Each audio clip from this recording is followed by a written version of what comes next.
Boleh dicatat kalau mau mencatat. Teks fiksi merupakan cerita yang berasal dari imajinasi penulis, sehingga karena teks fiksi isinya merupakan hasil dari imajinasi penulis, maka tidak harus benar-benar terjadi. Selain itu juga bisa terinspirasi dari kehidupan yang nyata. Misalkan kalau anak-anak membaca sebuah novel atau mungkin melihat sebuah film, kadang ada film yang terinspirasi dari kehidupan nyata. Walaupun terinspirasi dari kehidupan nyata, tapi oleh kreatornya, oleh penulisnya sudah diotak-atik agar lebih elok dibaca. Jadi bahasanya, latarnya itu sudah didramatisir agar lebih indah. Seperti yang Anda lihat di sini ada ikon naga, ada apa itu? Peri ya? Peri, unicorn sama penyihir. Nah, kira-kira empat hal ini asli nggak? Ada nggak di dunia nyata? Tidak. Kalau beredar-beredar video-video yang menampakkan bahwa ditemukan unicorn di pedalaman Afrika, misalkan, itu kira-kira hoax apa real gitu? Nah, bisa jadi real, tapi karena belum ada yang membuktikan secara fakta, secara data, jadi masih dianggap mitos. Misalkan cerita maling kundang, ada cerita batu belah, itu kira-kira termasuk fiksi apa non fiksi? Fiksi. Kita next. Nah, ciri-ciri teks fiksi. Yang pertama, tentu karena berasal dari imajinasi penulis, jadi sifatnya imajinatif, hayalan, sudah jelas sekali, dan tidak nyata. Selain itu juga hasilnya dari kreativitas penulisnya. Sudah bisa dipahami tentang fiksi? Bisa dilanjutkan? Oke. Nah, tujuan teks fiksi. Kira-kira kalau anak-anak lihat film, nonton kartun, tujuannya cari hiburan apa cari informasi? Nah, jadi tujuan teks fiksi itu untuk menghibur dan memberikan pesan moral. Kalau anak-anak baca cerita legenda seperti Maling Kundang, kan ada pesan moral di situ. Apa kira-kira kalau Maling Kundang pesan moralnya? Tidak boleh. Kalau tahu kisah itu timun emas, kira-kira pesan moralnya apa? Harus menepati janji. Kan janjinya si Mbok itu mau mengembalikan timun emas pas umur berapa? 6 ya, 6 kali 5. Pokoknya si itu lah ya. Nah, selain itu teks fiksi itu biasanya bersifat subjektif. Jadi berdasarkan pandangannya penulis, bukan kenyataan. Nah, kita lanjut ke teks non fiksi. Teks non fiksi merupakan teks yang berisi fakta nyata. Kemudian bisa dibuktikan kebenarannya dan berdasarkan data dan penelitian. Kalau anak-anak melihat artikel yang dipublish, yang diunggah di TV, misalkan peningkatan jumlah pengangguran di Indonesia mencapai 60% per tahunnya, kira-kira itu termasuk fiksi apa non fiksi? Non fiksi. Misalkan jumlah pelonjakan pasien COVID-19 pada tanggal sekian meningkat sebanyak 30% setiap daerahnya. Kira-kira itu termasuk fiksi atau non fiksi? Non fiksi. Itu ada ikon koran, buku, dan apa itu kira-kira? Yang bilang diri itu? Mikroskop. Kemarin jelas ada yang bilang teleskop. Nah, ciri-ciri teks non fiksi. Yang pertama, bahasanya baku. Pernah nggak anak-anak lihat berita di TV gini presenternya? Jadi gua tadi lihat ada gambaran di sana. Pernah nggak? Apakah pantas seperti itu ditayangkan di TV? Tidak kan, kalau dalam berita. Kemudian informatif, jadi bahasanya itu untuk menginfokan. Jadi karena bahasanya itu sifatnya informatif, maka bahasanya harus baku dan disusun secara logis, dapat dipahami dengan akal. Oke, Pak?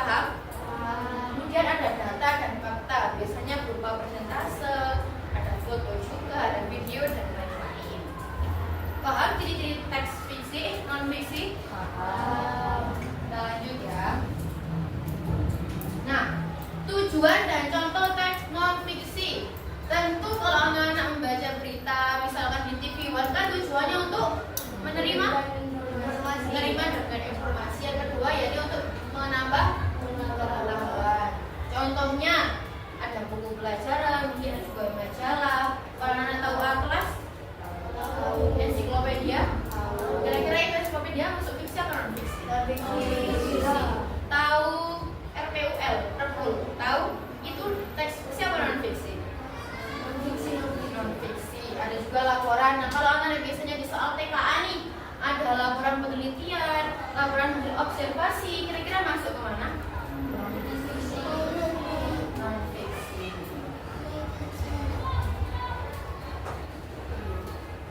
Nah, sekarang kita mau membagikan contoh.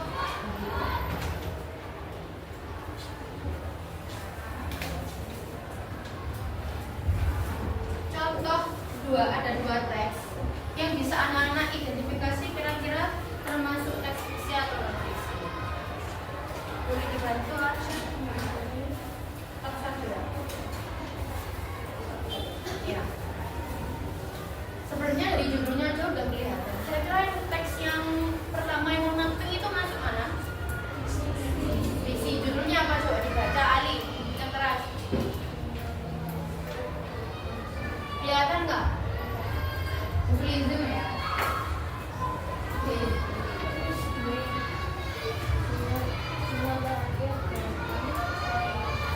Sinyal terakhir berubah supernova. Kalau yang udah dapat ceritanya boleh dicermati dulu.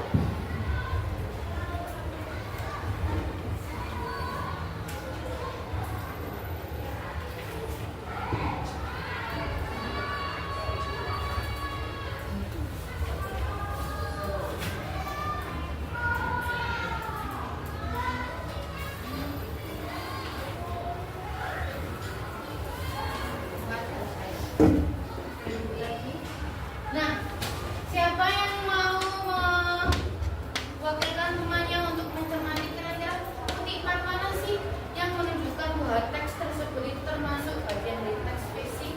Coba, siapa ya yang mau hadir? Coba baca teks 1. Kira-kira bagian mana yang menunjukkan bahwa teks tersebut merupakan bagian dari teks fiksi?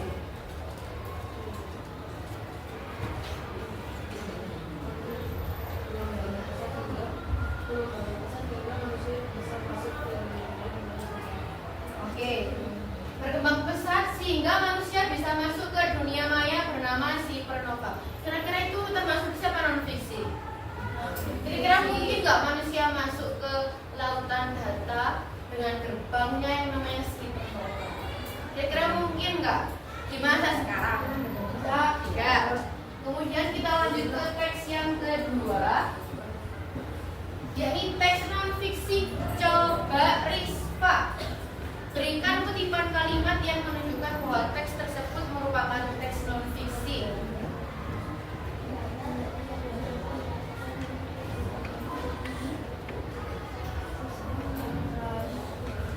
Oke. Data dari Lembaga Keamanan Cyber menunjukkan bahwa lebih dari 60% kasus penipuan digital berawal dari interaksi. Nah, di sana disajikan data presentase. Jadi sudah bisa disimpulkan bahwa teks kedua merupakan bagian dari teks non fiksi. Oke, karena anak-anak sudah belajar mencermati teks fiksi dan fiksi, berarti sekarang udah paham ya perbedaan antara teks fiksi dan fiksi.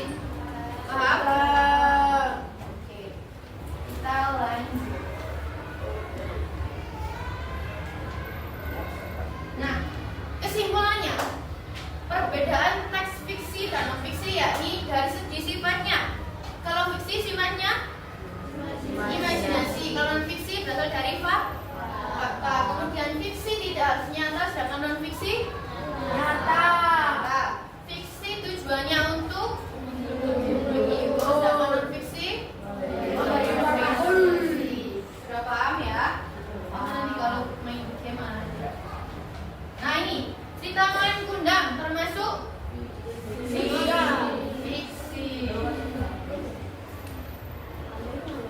Berita televisi? Fiksi. Oke, sudah paham benar perbedaan antara kedua teks tersebut?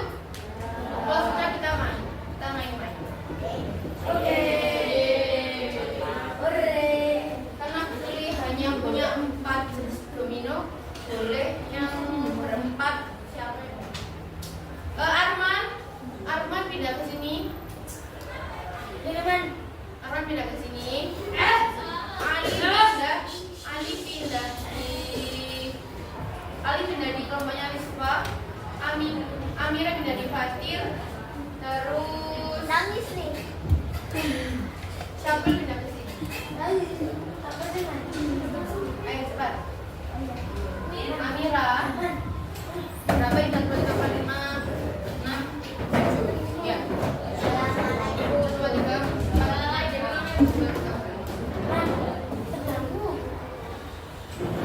Yang berlima nggak apa ya?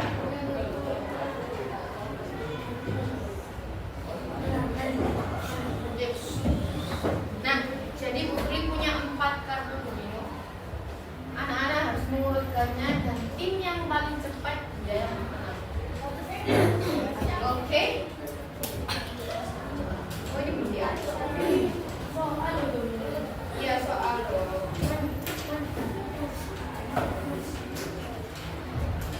misi jangan dibukan dulu ya.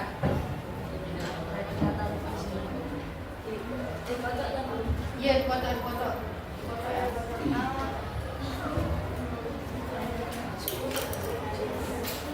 Ini difoto dulu ya. Mana mau fotonya?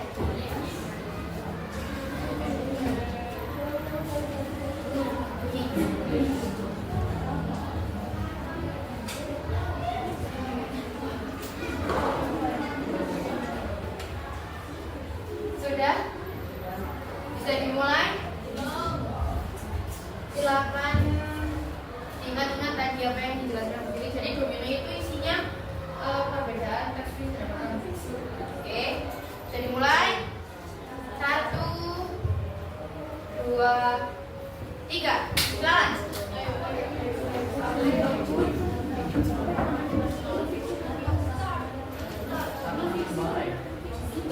Di game ini kerjasama tim sangatlah diperlukan. Jadi jangan sampai ada anggota timnya yang tidak ikut bekerja.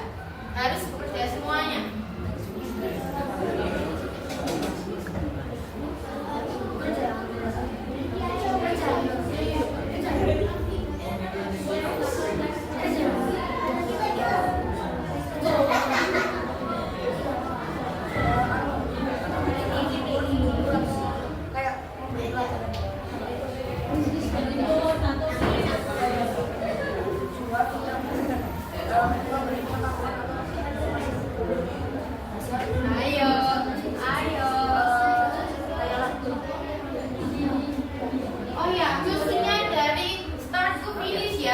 Balik karena nanti anak-anak akan kebingungan.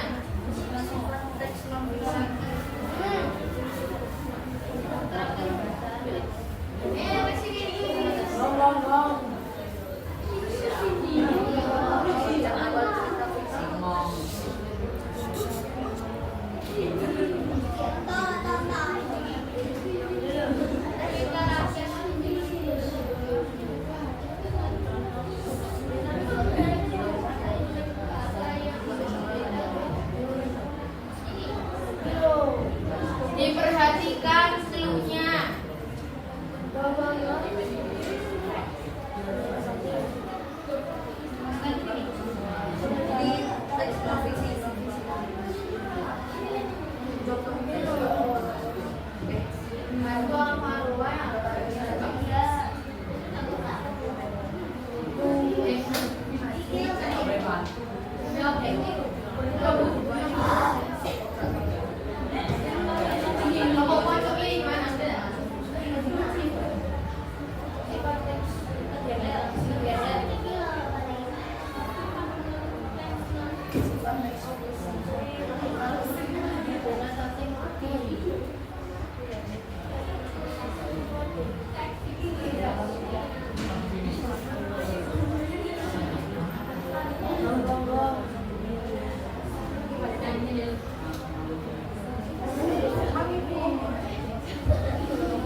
Waktunya 2 menit lagi. 2 menit lagi.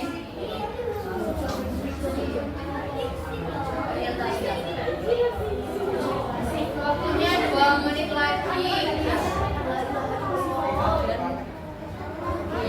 Kalau belum ada yang menyelesaikan dalam waktu 2 menit, tim yang mendekati finish, tim yang menang.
Satu menit lagi.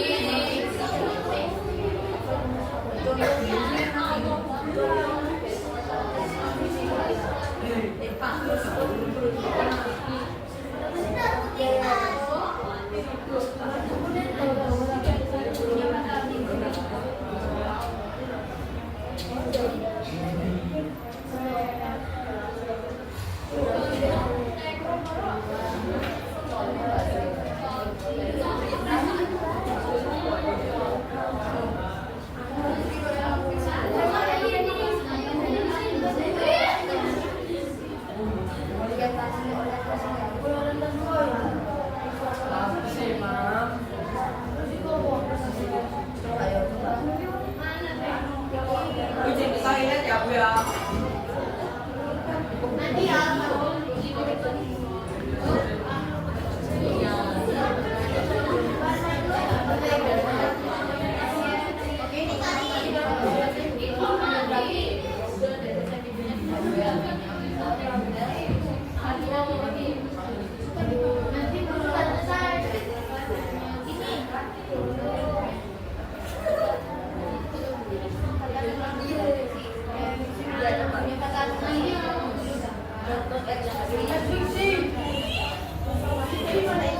Sudah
还是动